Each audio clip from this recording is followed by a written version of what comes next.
Thank you, and Melissa, thank you. Thank you. We would do a lot of work with Melissa in her department, and I must say we probably have one of the finest finance departments in North Texas. Can everybody hear me okay? Yes. Great. It's great to be with you, and thank you for coming out to Carrollton today. I'll give you a quick background. Carrollton's my fourth city in which I've worked, and it's my favorite city. I guess I've been here almost 5 years, directing the Economic Development Department. And our office is more or less the city sales office. We work to attract companies and businesses to Carrollton.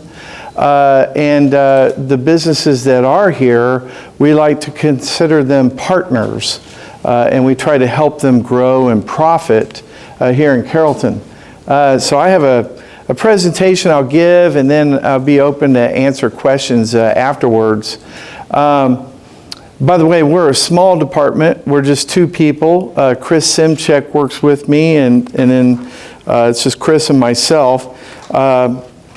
Some other cities might have bigger departments. Like when I was in Allen, I think I had a staff of 5 folks. I know Irving's probably got 5 or 6 folks. And so it varies from city to city, but it seems to work really well with what we have here in Carrollton. Okay, so that's the intro slide. Let's go to the next one. Here's our mission. So basically our mission in economic development is to bring quality development and then to create long-term growth that includes jobs, high-wage jobs, and capital investment. So we're always looking for new investment to come to Carrollton. Very important. So some facts about Carrollton. As of last year, we were about 135,000 folks. I think we're about 138,000 now. We're the 26th largest city in Texas. A little interesting note. Our land area is about 37 square miles. Our average age is 37.8, so I think that's young. Median household income, about $82,000. Average home value has gone up. I remember giving this presentation a few years ago. It was under $300,000. Now the average home value is a little over $300,000, about $319,000. And we have over 15,000 businesses in Carrollton. So now most of those are small businesses. Our office really, it's kind of interesting. We work with some small businesses, but we also rely on the MetroCrest Chamber and the DFW Korean Chamber to help us with our small businesses, because it's just impossible for Chris and myself to get out and visit every business. But we try to be available when we can. And our largest business, I don't think I have a slide on that, but I'll just tell you, our largest business is Western Extrusions from a manufacturing standpoint. They have about 900 employees. Then AmerisourceBergen has about 1,500 employees. Now, a lot of them are now working at home, and that's something else that we kind of have to look at these days, is for our office buildings, a lot of those businesses like Thomson Reuters and AmerisourceBergen, their employees are no longer working in Carrollton. They might be working from home in Louisville or wherever, and we don't get necessarily the tax benefit. So I'll get into that in a minute. Okay, state of Texas. Oh, this is important, sales tax. So the sales tax breakdown in our state is the state, whenever you buy something at the store, basically 8.25 cents is collected in sales tax for every dollar that you spend. So basically 0.06, 0.06 goes to the state, a penny goes to Carrollton, and a penny goes to Dart. This penny here to the city is to our general fund. Now, to other cities that are non-DART cities, well, let me tell you which DART cities. It's us, basically, Irving, Plano, Richardson, Garland, of course Dallas. So we give a full penny to DART. I think that amounts to about $36 million a year in sales tax, something like that. But like a city like Allen, when I headed up economic development there, they didn't give a penny to DART, not at all. So they split up their money, a half cent to community development projects and a half cent to economic development. So I have a chart on that, a slide on that here in just a minute. But our sales tax increased from 2001 to 22 by 5%. So we collect about $48 million in last year's budget. This year, I think it'll be higher than that. And sales tax obviously is dependent upon how much sales is going on in your community. So I love it when we have all the great Korean restaurants. And you can probably tell by looking at me, I love Korean restaurants. But it collects sales tax for us. And that's very important to our budget. It enables us to pay our police, fire, fix the roads, and do everything that you want us to do in services. Okay, let's talk about this penny sales tax. For the cities that are not in DART, like Allen, the Colony, Frisco, the Giant, McKinney, so that half cent, they each collect a half cent sales tax just for economic development. So in Allen, last year that amounted to a little over $20 million for the year for economic development. In the Colony, a little less than 20 million because they're giving a lot of it back to Berkshire Hathaway, who developed Grandscape. I won't get into that deal, that project, but they're collecting money nonetheless. Whoa, look at this giant right here.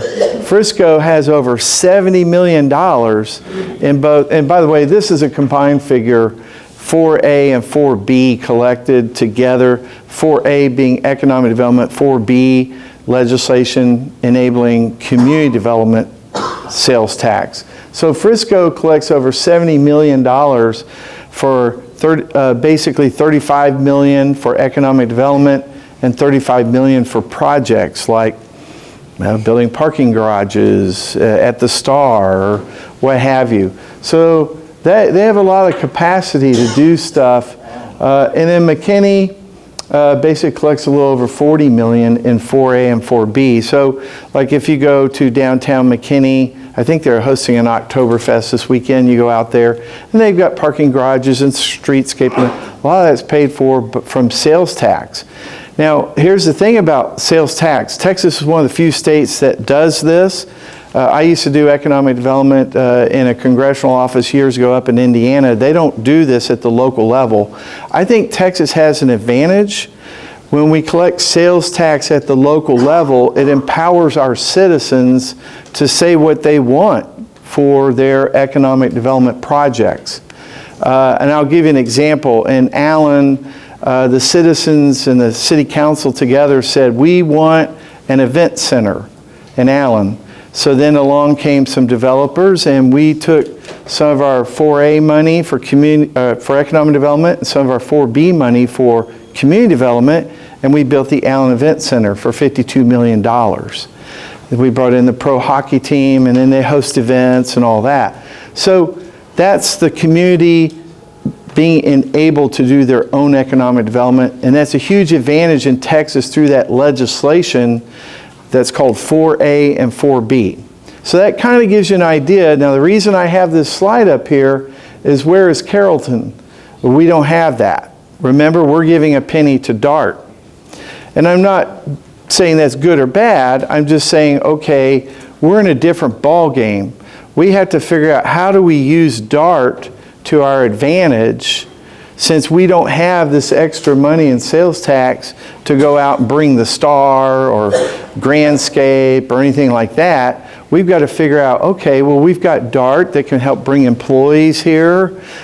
We can create within the DART area a transit-oriented district, and I have a few slides on that.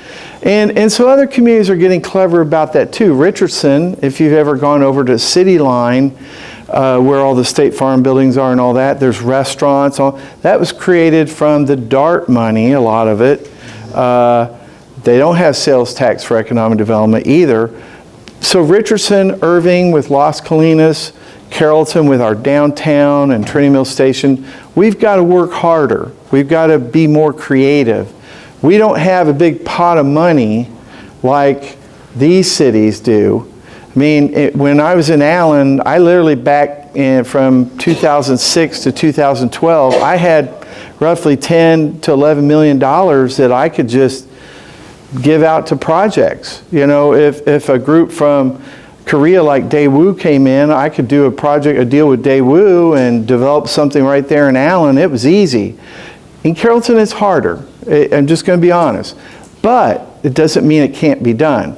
We can be creative. And so let me go to the next slide. I'll tell you how we can do grants. Oh, well, before I do that, I'm going to tell you about an advantage that we have that those fat cats with all the sales tax money they don't have. We have a location, and it's really close to DFW Airport, which has direct flights to Seoul, Korea, by the way, as you know. So if you're up in Frisco and McKinney, and you know you're taking advantage of all the sales tax, well, it takes longer to get over here to DFW Airport. We have a really good location, and of course we have other distinct advantages, but I think location is one of our best, is that we're centrally located within the Metroplex. Well, I'm going to talk about development facts, and then I'll get into the sales tax again a little bit later here. But our total ad valorem value for the city as of 2022 is about $19 billion. So that if you said, okay, what's our value? We have about $19 billion in commercial and residential value in our community of 37 square miles. Now we're landlocked. We cannot annex any other communities. I don't know, we've thought about annexing Capel, right? We have a council member. I'm joking, of course. Capel probably would annex us. We're friends with Capel, by the way, so we partner with Capel. But we're landlocked, and so is Capel, for example. And we have 3 counties. This yellow is our boundary, 37 square miles. So over here is Collin County, kind of by the mall, Willow Bend Mall, that area. And then up here, north of Bush Freeway, is Denton County. And then everything south of Bush is Dallas County. So that's kind of our breakup. We're in 3 counties, so we have 3 county governments that we work with. So a little more complex, but we manage. And right now, since we are about 97% built out, meaning we only have about 3% empty land, we focus on basically infill development. You know, if we have a piece of land that's available, it's probably going to be 2 acres or 3 acres, 4 acres. Or we're talking with companies about maybe knocking down old buildings and replacing them with newer and efficient, higher value buildings. And we're always looking at that. The community's always trying to rebuild itself, especially older inner ring suburbs, which is what we are. Our industrial parks, we have several of them. The biggest is down here, Valwood Park. Valwood is, oh gosh, I want to say probably about 30 million square feet of industrial space. A lot of big companies in Valwood, industrial manufacturing. Frankfurt Trade Center, which is up here on I-35, just on the east side. Midway, which is off Bush Freeway. Golden Bear is kind of within the city. The International Business Park is again off Midway. We have a total of about close to 45 million square feet of industrial and retail space, which is enormous, especially for a community of 37 square miles. We have a lot of manufacturing here, which is good, I think, especially during COVID, when a lot of the offices were shutting down. We were still able to generate business to business, and we're close to 97% occupied. Office parks. Now, we've got several international business parks off of Midway Road. Frankfurt over here, we have some office over here. The Midway Road Business District is up here. Golden Bear, again, is kind of in the inner city. There's some office in there. Austin Ranch up here at the northern area, just south of Grandscape. Most of that's developed by the Billingsley Company, which is probably one of our better developers here. I say better because they do what they say they're going to do, and they have some money so they can get financing and all that. But they've done Austin Ranch, and then we have about nearly 5 million square feet of office. And right now, as of last year, it's 83% occupied. I checked here recently, it's about 82 to 81. So it's still holding fairly well here, but we're getting ready to have some vacancies, which we're working to fill up. So actually, I'm hopeful as we have some companies that are working more from home, we're going to replace those empty office buildings with companies coming to town. And by the way, if you've got any Korean connections with companies who want to come in an office in Carrollton, I can work with you on that. And our good friends here at the Chamber have invited us to the World Korean Business Conference in Anaheim. So we're going to take advantage of that and try to do some business to business and talk about Carrollton and filling up some potential empty offices that are coming up. I know, I think Shannon, you've got an empty office, or you don't have much empty though, and you're 2828 Trinity Mills Station, right? 3 units. Yeah, so you have a couple of vacancies. Yeah, so see Shannon after this if you need some office space, right? but that's a great example. We work with the brokers here in town. Daniel's around here. There's Daniel. And Chandler with Texas Star, but there's other brokerage firms. We work closely with the brokers because while we're not a brokerage firm, we like to get in there and promote Carrollton. So if you are a broker, we will work with you to try to help fill up office space and retail too. Let's talk about business parks. This is International Business Park up by Midway Road. So it's just some of the offices there. Austin Ranch I talked about, that's kind of what that looks like. This building here is the Amerisource Bergen building, and it's beautiful. It's 350,000 square feet, and right now there's only like 20 cars parked in front because most employees are working from home. So it's kind of sad, but the good news is I think it's going to be filled up again soon. Let's talk about retail. So retail, we have about 7.2 million square feet. About 95% of it's occupied. And as you know, we have retail just about everywhere.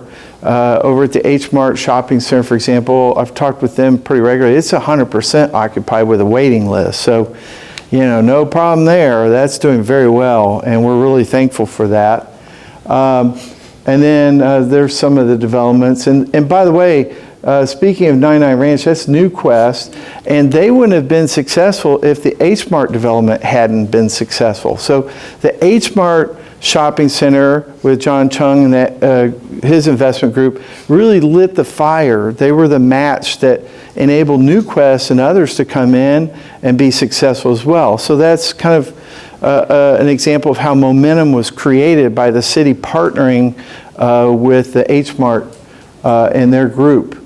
And then, of course, you see some of the other. Now, Barkay is a dog park that we've gone out and gotten based in Kansas City, so we're excited about that. They'll go where the old La Hacienda Ranch restaurant was on I-35. They're still working through their site plan and some other issues. Let me backtrack. No, I'll go forward. Trinity Mill Station. So this, Melissa talked about this a little earlier. This is a big project at the corner, southeast corner of George Bush Tollway and I-35. So on the map, let's see, do I have the map here? Let me go back to the map. It is right there. So you have Bush Freeway coming through here, and then you have right there some buildings and all where a Home Depot used to be. The city acquired that land years ago, tore down the Home Depot, moved it over to Jackson Road and gave them some incentives and all, and created Trinity Mill Station, which is this development. And that's what we call a schematic or renderings what we hope it will be. This is a TOD, transit-oriented district, because here's the DART train. So it's a transit line, and so it's its own district, TOD we call it. And the council has made it a priority to develop the TOD, this TOD, Trinity Mill Station, as well as the downtown TOD. Now there's a third TOD, Frankfurt Station, but there's not really any room there for any multifamily or restaurants or retail or office. So we're really more focused on Trinity Mill Station and downtown. Speaking of downtown, and I'm sure all of you have been to our downtown, it's very successful. And you know, years ago when I was a student at University of North Texas, I would come to downtown Carrollton. It was nothing. Of course, I'm not going to tell you what year that was, long time ago. But the council through the years has done a fabulous job of redeveloping a lot of the buildings and attracting restaurants into our downtown. And this is kind of an aerial view of downtown. So this right here is Beltline Road. This is I-35. And this is the downtown area right here.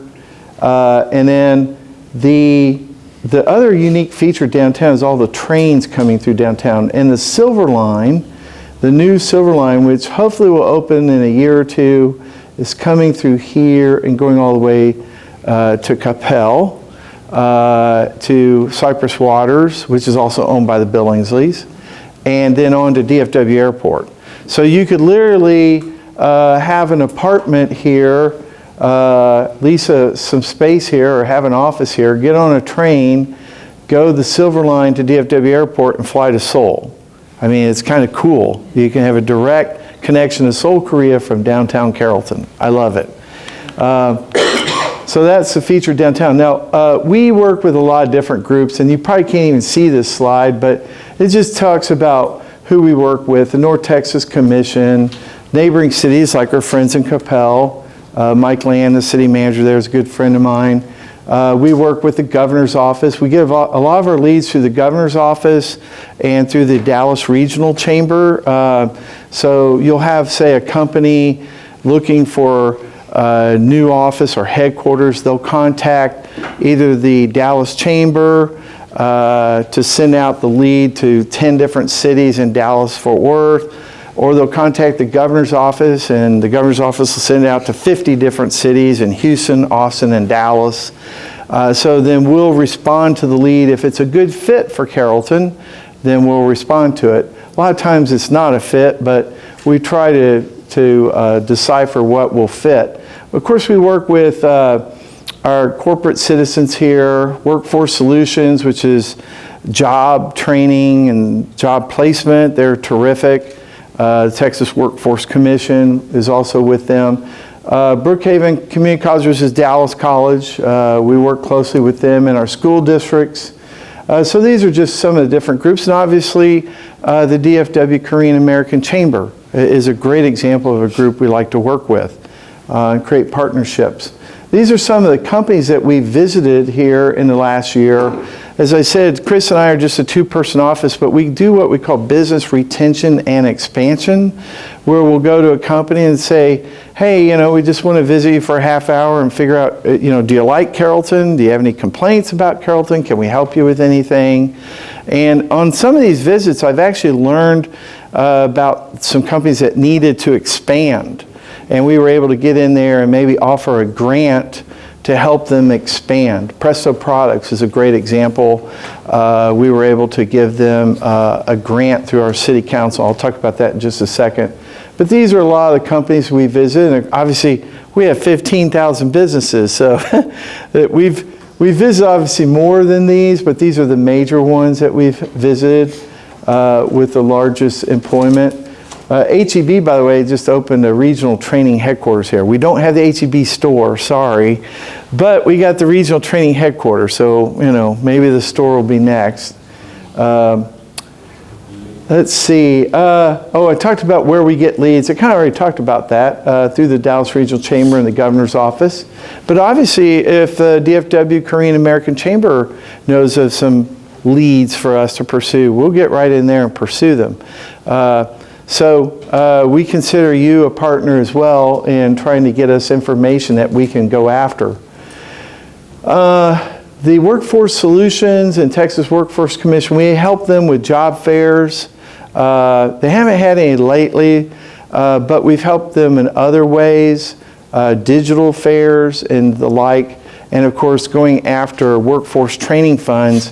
When we pay our federal taxes every year, a portion of those dollars are allocated by Congress, U.S. Congress, and signed by the President through the Workforce Investment Act for job training.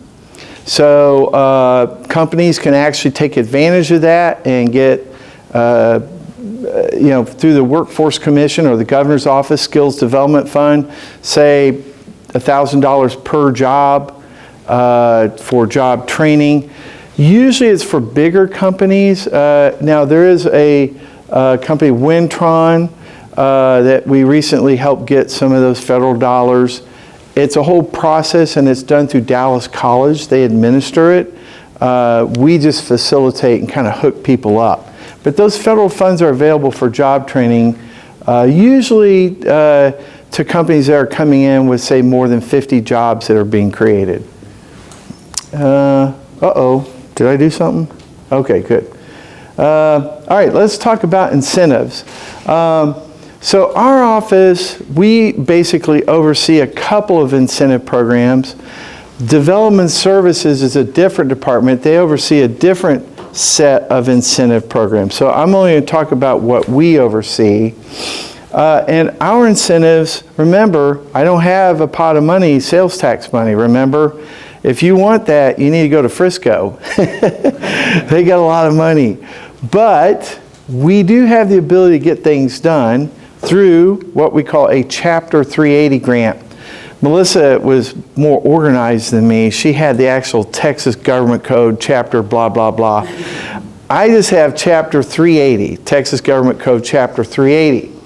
And under 380, it's basically a grant from the City Council to the business for either a business expansion or a new business coming to town. Now the council, did I do something again? Okay, good. The council has created criteria. I'll get in that in my next slide. But for right now, we do property tax rebates. We do not do abatement, we do rebatement. There's a subtle difference. One is it's a lot easier to do rebates.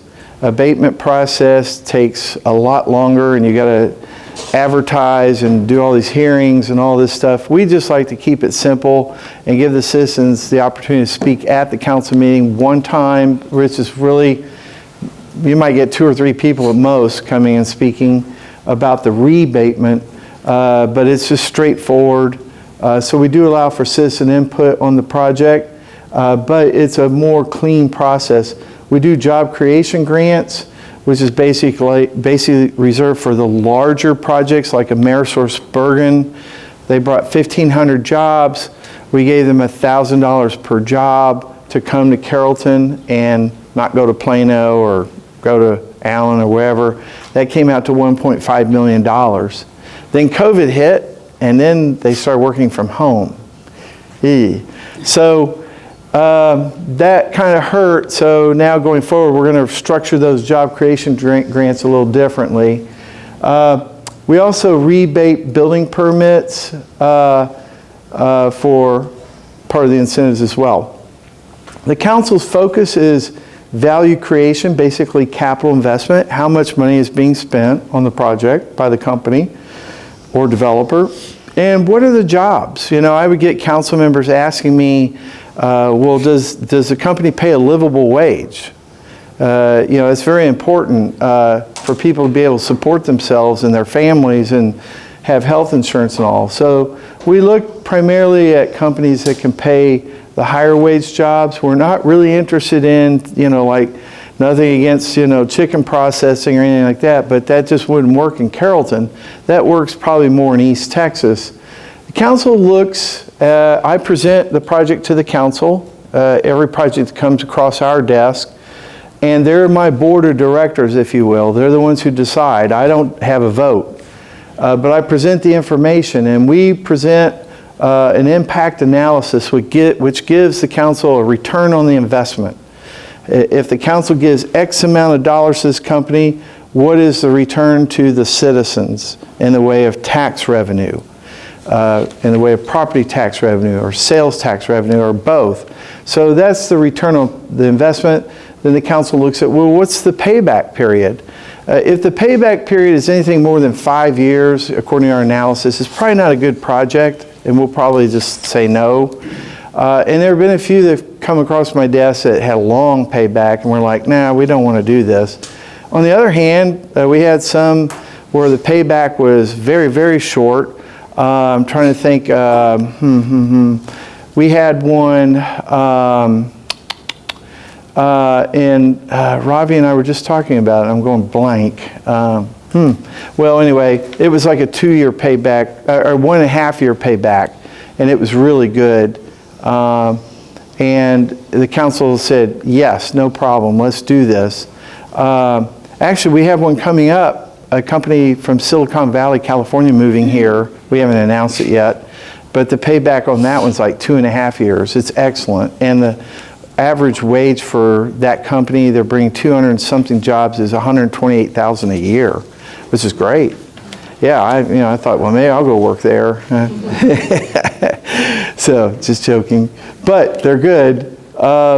So we look at sales and property tax revenue, the overall benefit, the quality of life. Are they involved with the chamber?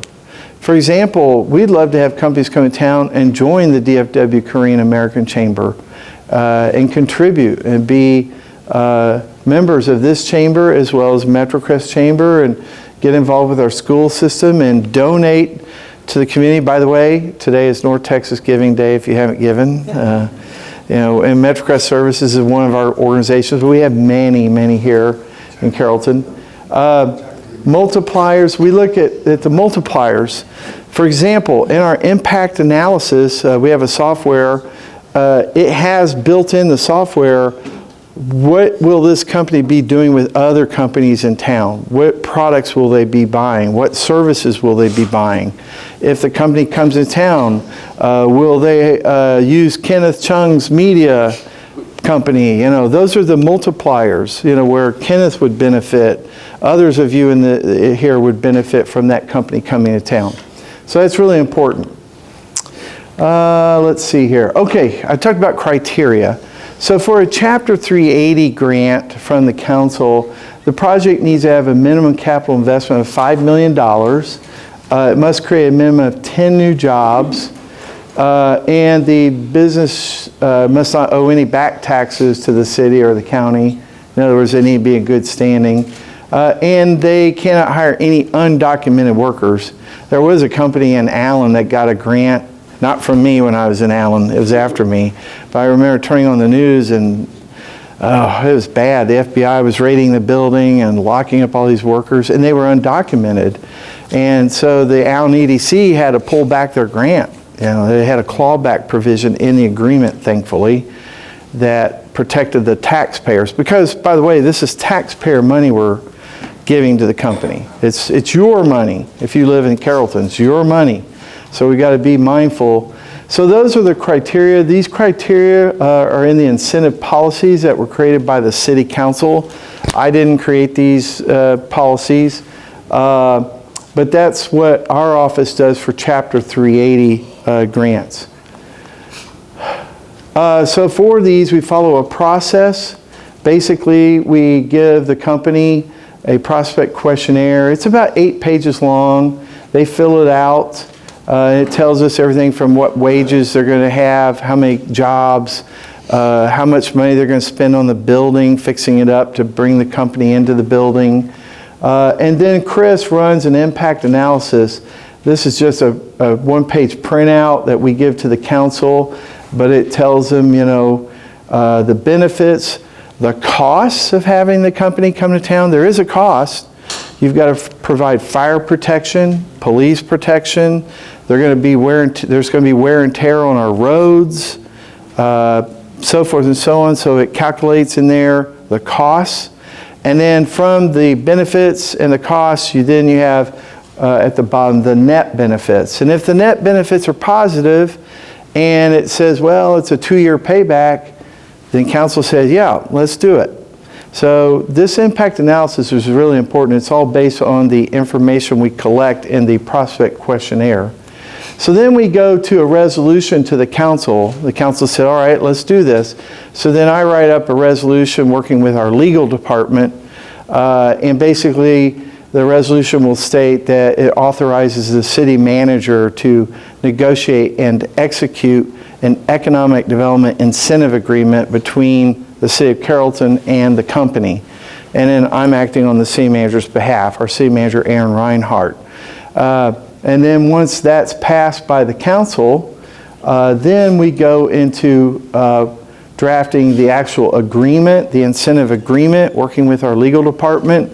And usually it's about 12 to 14 pages long, and it has all the details. The devil's in the details, right? So it has, the company must do this, this, and this, and then the city must pay the company on this date, this date, this date, if the company meets these criteria.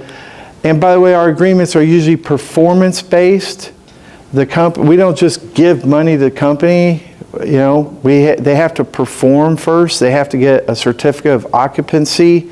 They have to locate in Carrollton. Usually they have to prove up their ad valorem value after a year of being here.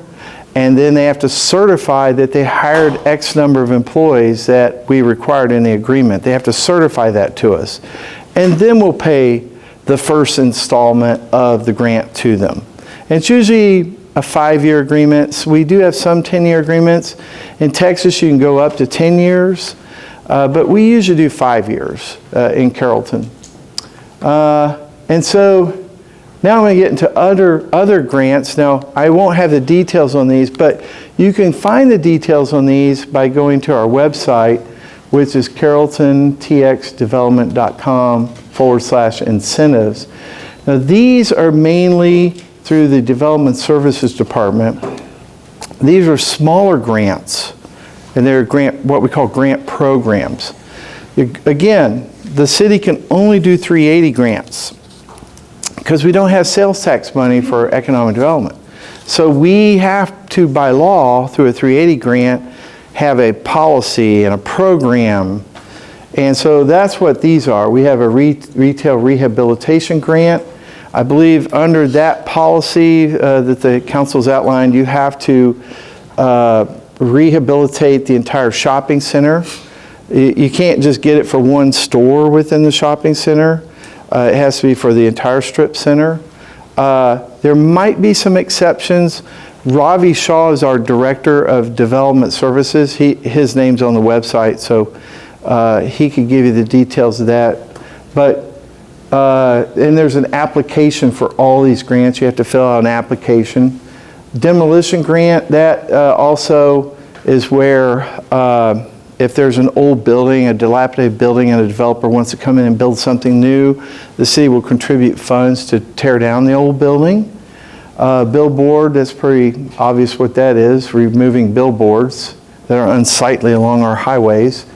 Retail redevelopment, so that's where you tear down the retail development and build an entirely new one in many cases, or just do, I think the 99 Ranch development with New Quest, and actually the one with H Mart, they got a grant. I think they got about $800,000, $850, something like that. Richard Kane told me. It was before I came here. But obviously the developer put in a lot more money than that. But the city contributed close to $1 million to be a good partner with the project. At Josie and Beltline, that's actually a redevelopment district, and there's some older stuff there that the city council wants to focus some grant money on. And then obviously, this is a big one right here, the TOD development grants. The Trinity Mill Station, the council spent $14 million roughly, 12 to 14 million, on the streetscape, water, and sewer at the site. That's a lot of money. And then the city committed, I think, $2.8 million to the office building, and then another $8 million to the office building, and then $8 million to the multifamily. Cities invested a lot of money in that. Now, that's those grants, except for the infrastructure, the $14 million, the rest of it's performance-based. The developer has to build things in order to get that money. And right now, I think the only thing that's going up right now is the multifamily. They have to start construction on that. Right now, it's tough to start office in this environment. So we'll have to see whether the developer will have the opportunity to get that grant money to get the office built. But that's all in the TOD area. And that's my presentation. That's my contact info. I also want to add that I think what Melissa presented is really important in terms of I don't call that incentives, but it is kind of an incentive for you to build if you have a smaller business. I think it's a good incentive to try to get some work from the city. And when she presents again in November on how to become a vendor of the city, I think that could be an opportunity for your smaller businesses to take advantage of what Carrollton is, the city of Carrollton is, and what we can offer if you become one of those historically underutilized businesses or a vendor with the city. So at this point, I entertain any questions you may have. Yes? When you say 37 miles square, what is it compared to the other cities? Oh, that's a great question. Frisco is 73 square miles. They're twice. Frisco's twice our size of land size. Allen is 26 square miles. I know that because I used to be the director of Allen. I think I don't.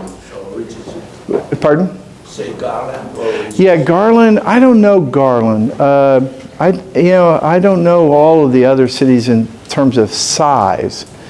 Second question. Yes. You said several incentives. If somebody moving from overseas to the city, do they have some incentive for? Possibly, if they meet the criteria. Yeah, like Daewoo came and visited us last year. I was thrilled, and GSE&C out of Seoul. And they were looking at possibly developing some of the land west of Trinity Mill Station. If they spent more than $5 million on their development, which I think they would, they told us they have $20 billion to spend. So I was like, okay, yeah, I'd love to do business with Daewoo. In fact, I need to fly to Seoul and visit them. So we're going to do that. But yes, the short answer is yes, if they meet the criteria. What is the percentage of available land in the city? Yeah, about 3%. So you have about 3% available? Empty land. Yeah, empty land. Now, we do have perhaps other buildings. For example, you probably drove by Halliburton on Beltline Road and noticed that 6 buildings were torn down. Prologis, which is a big REIT, a national REIT, purchased 40 acres from Halliburton, and they're redeveloping that site. Now, they didn't ask us for any incentives. We could have given them a demolition grant. On the other hand, they got a lot of money. They probably didn't need our money. They'll probably save their ask for a later date, because when they build their 6 new buildings, they're going to want to fill them up with tenants. And that's probably when they'll come to us and say, hey, we're spending more than $5 million here. We're going to bring in more than 10 jobs in this building. Can you give us an incentive to help bring this tenant in the building? And the council will probably say yes. Probably. I can't speak for the council. Obviously, it's on a project-by-project basis. Any other questions? Yes? Robert, tell me a little bit more about the ROI calculations that you have over there. Is this the ROI to the city of Irving and therefore the citizens, or is it the ROI of the company so that they flourish, or both? Yeah, so the ROI, so City of Carrollton, what we do is we give the company the prospect questionnaire. We then enter all that data into our software, which is from Impact Data Source out of Austin. It spits out that impact analysis, and so basically the return on the investment is based on the benefits that company is bringing to Carrollton in terms of jobs, capital investment, and maybe any other ancillary benefits that might be part of their project. And then it subtracts out their costs, like, the cost of paying our firefighters to provide protection for that building they're going to go in. And it has other costs. And then out of that, subtracting the costs from the benefits, we come up with the net benefits, and that is the ROI. And the return on investment, they have a way in that software to calculate the years that it will take for us. If we give, say, $500,000 to that company, then how long will it take us to get that $500,000 back? And if it says 2 years, then we think that's a good deal. If it says 8 years, we're like, nah, we'll pass on it. Any other questions? I want to end by saying that it's a pleasure to be with you, and we really welcome the opportunity to work with you. And if you have any leads on Korean companies that want to be in Carrollton, we'd be delighted to take you all over to Omi or wherever, and I love those restaurants. We'll do whatever we can to help you. So thank you very much. Thank you. Yes.